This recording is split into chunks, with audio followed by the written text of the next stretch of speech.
नमस्कार दोस्तों, स्वागत है आपका राजस्थान आर्थिक समीक्षा के अंदर।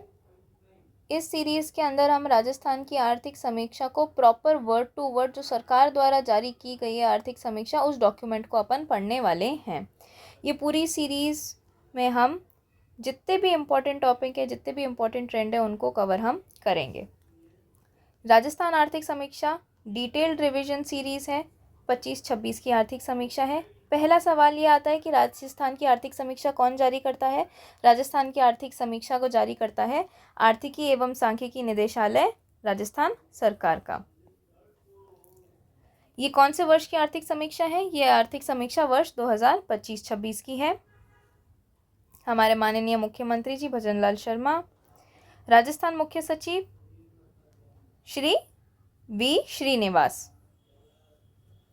शासन सचिव डॉक्टर रवि कुमार सुरपुर, निदेशक एवं संयुक्त शासन सचिव विनेश सिंघवी।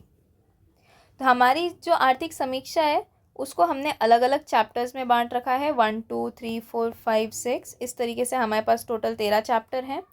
हर एक चैप्टर को हम डिटेल में स्टडी करेंगे इस सीरीज़ के अंदर। पहले जो आपका पृष्ठ है वो सारांश का पृष्ठ है, जो कि मोस्ट इम्पॉर्टेंट डॉक्यूमेंट बनता है इस सीरीज़ का। इस पृष्ठ को आपको स्क्रीनशॉट ले लेना है, किसी पेपर पे लिख लेना है और इसको आपको रोज़ दर्शन करके स्टडी करना है, क्योंकि ये बहुत ज़्यादा इम्पॉर्टेंट है। सबसे पहले आ जाता है आपका सकल राज्य घरेलू उत्पाद, जो कि आपका स्टेट का ग्रॉस डोमेस्टिक प्रोडक्ट होता है। स्थिर मूल्य और प्रचलित मूल्यों पर, जैसा आपको पता है कि हमारे पास जो जीडीपी निकल के आती है जो स्टेट की होती है, ग्रॉस डोमेस्टिक स्टेट प्रोडक्ट, जो आपका जीडीपी निकल के आया है स्टेट वाला, वो स्थिर मूल्यों पे है 981,807। प्रचलित मूल्यों पे है आपका 187,5413। पिछले साल ये आपका 9 लाख के करीब था, अब ये बढ़कर 9,81,000 के करीब हो गया है। यानी कि आपको चाहे स्थिर मूल्य हो चाहे प्रचलित मूल्य हो, दोनों में ये आपको बढ़ावा ग्रोथ देखने को मिली है। अब ग्रोथ कितनी देखने को मिली है उसके लिए हमें नेक्स्ट रो पढ़नी पड़ेगी कि स्थिर मूल्यों पे आपकी जो जीडीपी है वो स्टेट की 8.77 से घटकर 8.66 हो गई है, और प्रचलित दरों पे वो 11.77 से घटकर 10.27 हो गई है। अगर आप बीते कुछ सालों का ट्रेंड देखें तो 6 के बाद 7, 7 के बाद 8, एक मामूली गिरावट फाइनली आपको जाके इस साल देखने को मिली है। आरएएस के अंदर आजकल वो सिर्फ नंबर नहीं पूछता, वो ट्रेंड भी पूछता है। तो ये एक बहुत इंपॉर्टेंट चीज़ है जो अपने को नोट करनी है कि अपने को इस बार जीडीपी की ग्रोथ रेट के अंदर एक मामूली गिरावट देखने को महसूस हुई है। हमारा डोमेस्टिक प्रोडक्ट तो बढ़ा है, बट ग्रोथ रेट के अंदर चाहे वो स्थिर मूल्य हो चाहे वो प्रचलित मूल्य हो, दोनों ही दरों में हमें गिरावट देखने को मिली है। अब जो आपकी जीडीपी होती है उसके सेक्टर्स होते हैं, एक होता है आपका कृषि यानी कि एग्रीकल्चर, एक होता है इंडस्ट्रियल यानी कि उद्योग, और एक होता है सर्विसेज यानी कि आपका सेवाएं। तो जो जीडीपी है आपकी, ये वाली जीडीपी, इसके अंदर इन तीनों सेक्टर्स में कितना योगदान है, वो स्थिर मूल्यों पे क्या सवाल बनता है, कृषि में इतना है, इंडस्ट्रियल में इतना है और सेवाओं में इतना है। अगर आप नोट करेंगे तो आपको कृषि के अंदर भी क्या है, एक गिरावट देखने को, पहले 27.05 था जो अब घटकर कितना हो गया है 25.33। प्रचलित मूल्यों पे भी 27.1 था जो अब घटकर कितना हो गया है 25.74। तो यानी कि आपको क्या है कि कृषि के अंदर चाहे स्थिर हो चाहे प्रचलित हो, दोनों में ये गिरावट देखने को मिली है। उद्योग के क्षेत्र का जो कंट्रीब्यूशन है जीडीपी के अंदर स्टेट की, वो अब एक कांस्टेंट है स्थिर मूल्यों पे, जबकि एक गिरावट हमें प्रचलित मूल्यों में देखने को मिली है। सेवा का क्षेत्र, ये बहुत ज़्यादा इम्पोर्टेंट ट्रेंड है। ये देखने को मिला है कि लगातार सेवा के क्षेत्र में हमारा जो देश है वो हमें बढ़ता हुआ नज़र आ रहा है।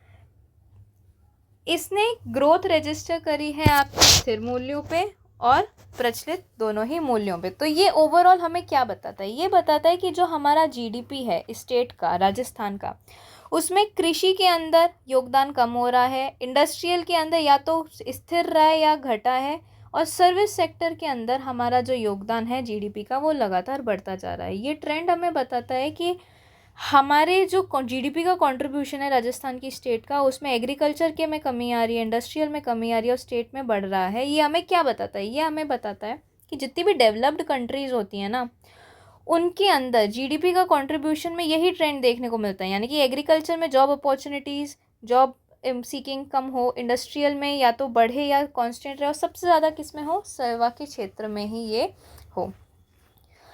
फिर उसके बाद आता है आपका डोमेस्टिक प्रोडक्ट नेट वाला। जिनको इकोनॉमिक्स पता हो तो उनको पता होगा कि जीडीपी दो पे कैलकुलेट की जाती है, एक ग्रॉस पे की जाती है, एक नेट पे की जाती है। तो आपका जो नेट डोमेस्टिक प्रोडक्ट है स्टेट का स्थिर मूल्यों पे, वो आया है आपका 8,05,59 और प्रचलित मूल्यों पे आया है आपका 168,5,118। प्रति व्यक्ति आए हैं आपकी 1,31,000 और प्रचलित मूल्यों पे है वो 2,02,000। सिग्निफिकेंट इंक्रीज है प्रचलित मूल्यों के, अगर आप इसको नापेंगे तो। इसके बाद कुछ और दो चार चीज़ें हैं, जैसे कि रेट ऑफ कैपिटल फॉर्मेशन, स्थायी पूंजीगत निर्माण और उसका ग्रोथ रेट 25-26 का भी जारी नहीं हुआ, 24-25 का डाटा अपने लिए इम्पोर्टेंट हो जाता है। कृषि उत्पादन सूचकांक, आधार वर्ष का सवाल आता है कि इसका आधार वर्ष कितना है? 2007-8 इसका आधार वर्ष है। कुल खाद्यान्न उत्पादन, आजकल ये सारी चीज़ें, अधिस्थापित संख्या, कुल खाद्यान्न उत्पादन कितना होता है? बहुत ज़्यादा बढ़ गया है। औद्योगिक उत्पादन सूचकांक 11-12 आधार वर्ष है और कितना है? 150.23। WPI आपका ये इंडस्ट्रियल इंडेक्स है आपका, ये आपका WPI है, होलसेल प्राइस इंडेक्स, ये है आपका 399.74 और 0.76% परिवर्तन। अधिष्ठापित ऊर्जा हमारे यहाँ कितनी है?